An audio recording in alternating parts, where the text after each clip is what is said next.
पूरे अफगानिस्तान का असले तो तोड़ ताड़ कर गए, मगर यहां सारा महफूज रखा हुआ था जो सही सलामत मिला अल्लाह के फजल से। वहां कीमती पत्थरों की कानें जिसका खरीदार फ्रांस है, और अहमद मसूद फ्रांस ही भाग कर गया है, और उसका बाप भी फ्रांस ही जाया करता था। उनकी उम्मीदें टूट गई हैं, शर की जड़ काट गई है। और तो और ईरान बड़ा परेशान है, मुजाहरे हो रहे हैं पाकिस्तान के खिलाफ। 40 साल पाक फौज ने वहां पर कुफर का मुकाबला किया है।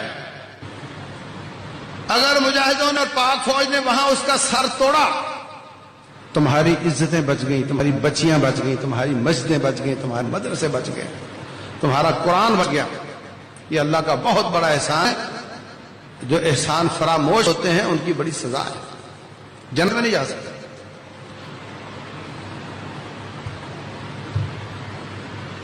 उसके बाद 61 मुल्क तकरीबन किसी न किसी हिसाब से, वैसे तो 50 थे मगर कुल मिलाकर तकरीबन 61 थे, वो उन्होंने हमला किया। हां, पाकिस्तान ने लड़ी है ये जंग अल्लाह के फजल से। और जब 40 साल जंग हमने लड़ी है, जब शिकार गिर जाता है तो खाना भी तो उसने होता है जिसने गिराया होता है। अब ये सारे दुम हिलाते हुए आ गए, हमारा भी हिस्सा दो, हमारा भी हिस्सा दो। अब उनको हिस्सा नहीं मिल रहा तो चीख रहे, ईरान चीख रहे। और क्या बोल रहा है? कहता है पंजशीर में बैरूनी मुदाखलत हुई है, वहां इनके हजारा रहते हैं। इनकी उम्मीद का आखिरी गढ़ भी वही था। बहुत बड़ी फतह है अल्लाह के फजल से, मौजे से कम नहीं।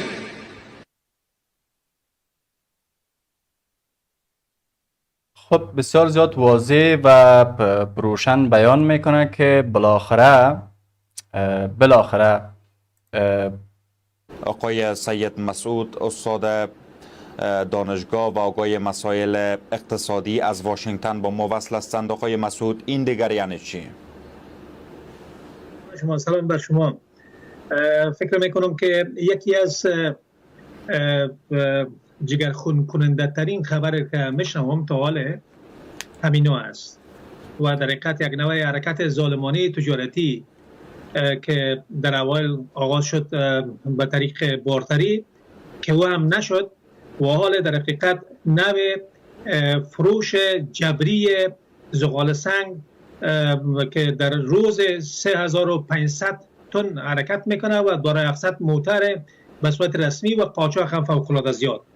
از این من فکر میکنم که تا چند سال اگر چنین حرکت بکنه و ما حصار هم نبیاریم و در حقیقت فروش زغال سنگ که خودش در حقیقت فروشش نوع ظالمانه بر اقتصاد افغانستان است و در حقیقت نوع تاراج و غارتگری منابع انرژیکی افغانستان است، در حقیقت خلاص میشه و ما بعدا موقعی که کشور ما آرام شود بزرگترین فابریکات ما که انرژی را از زغال سنگ بگیره دیگه ما زغال سنگ نخواهد داشتیم. خوشبختانه ما در منطقه در بین پاکستان و ایران، ولی آقای مسعود پرسش اساسی این است که خب موضوع معامله و تبادله که میشه موضوع بدوبستان است. فکر میکنین که یک طرفه تصمیم گرفته شده؟ آیا افغانستان و حکومت فعلی افغانستان یعنی طالبا در این تصمیم نقش دارن ندارن؟ چطور یک جانبه چون این تصمیم گرفته شده؟ چند وقت پیشتر ما فکر میکردیم که شاید هم بی تجربگی این حرفا باشه، ولی حالا من فکر میکنم که کاملا برنامه‌ریزی شده است و جانب دیگه این از گپ سکتور خصوصی نیست. این معنا داره که معادن به اختیار دولت است و دولت چنین قراردادهایی را انجام میده. از این لحاظ قراردادهای دولتی باید موجود باشه تا بتونن زغال سنگ از افغانستان به اونجا بره. حرکت زغال سنگ نه تنها یک حرکت تجارتی ناسالم و منفی را به نمایش میگذارد، بلکه یک نوع تاراج و غارتگری منابع معدنی افغانستان به خصوص زغال سنگ که روزانه 700 تا موتر به صورت رسمی و صدها موتر دیگه به صورت غیر به صورت قاچاق به پاکستان برده میشه و تا بتونه 2.2 میلیارد دلار که در حقیقت واردات برق پاکستانی ها هست، این در حقیقت جبران بکنه، صرفه‌جویی بر از اونها به وجود بیاره. این من فکر میکنم که ظالمانه است. درست است بر پاکستان مفاد ایجاد میکنه، ولی مفادی که برای یک کشور ایجاد میکنه در صورتی که ضرر به کشور دیگه ایجاد کنه، خود ظالمانه، غیر عادلانه و در پالوش هم بسیار دشمنانه پنداشته خب میشه. شما و تئوری فقر زازی هم سایه هم وجود داره. آقای مسعود، شما میگین که موضوع سازماندهی شده است. پس حالا موضوع قاچاق بیروی زغال سنگ از افغانستان به پاکستان، اینا هم فکر میکنین که سازماندهی شده است و طالبان از بکار نمیشن عمدن یا نه توانایی ندارن در کنترل وضعیت؟ بله، میفهمین که دو طرفه شده.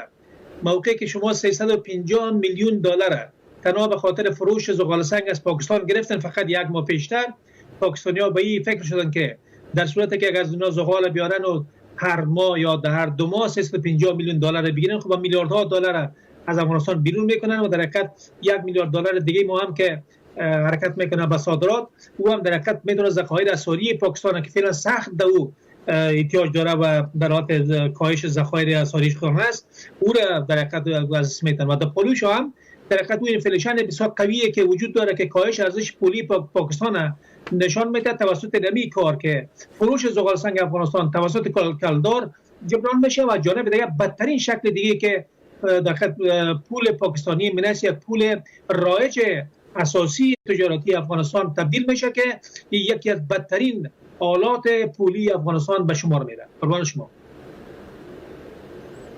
و در جنبندی آقای مسعود، زمانی که خیلی واضح گفته میشه که از زغال سنگ افغانستان پاکستان دو نیروگاه بزرگ برق خود را فعال نگه خواهد داشت، چطور افغانستان خودش نمیتونه از زغال سنگ خود استفاده بکنه و هنوز هم متکی به برق وارداتی است؟ خوب، ما یک تئوری داریم به نام تئوری فقیرسازی همسایه. متاسفانه که 40 سال از پاکستانی‌ها در حقیقت مدیریت میکنن بحران افغانستان و با اساس این تئوری در حقیقت فقیرتر شده میریم. ما دارای معادن فوق العاده خوبی هستیم، 1400 تا معدن داریم و خصوص زغال سنگ. من خدمت شما عرض کردم که هیچ کشور دیگه، نه ایران، نه ازبکستان، نه ترکمنستان، نه تاجیکستان، نه قزاقستان، نه پاکستان زغال سنگ ندارن.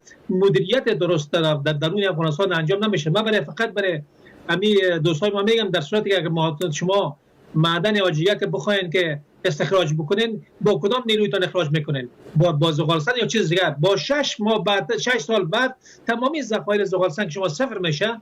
او وقت است که شما یک کشور میشین که اصلا دارای انرژی، فقط انرژی آبی باید داشته باشین. افغانستان انرژی آبی، آفتابی و انرژی گازی خود داره، ولی انرژی زغال سنگش آسان‌تر است به خاطر از اینکه ما میتونیم زودتر کار کنیم. در پهلوی معادن ما همین انرژی ما قرار داره. مثلا در پهلوی معدن آجیگر که نمی انرژی زغال سنگ ما وجود داره که ما کار میکنیم.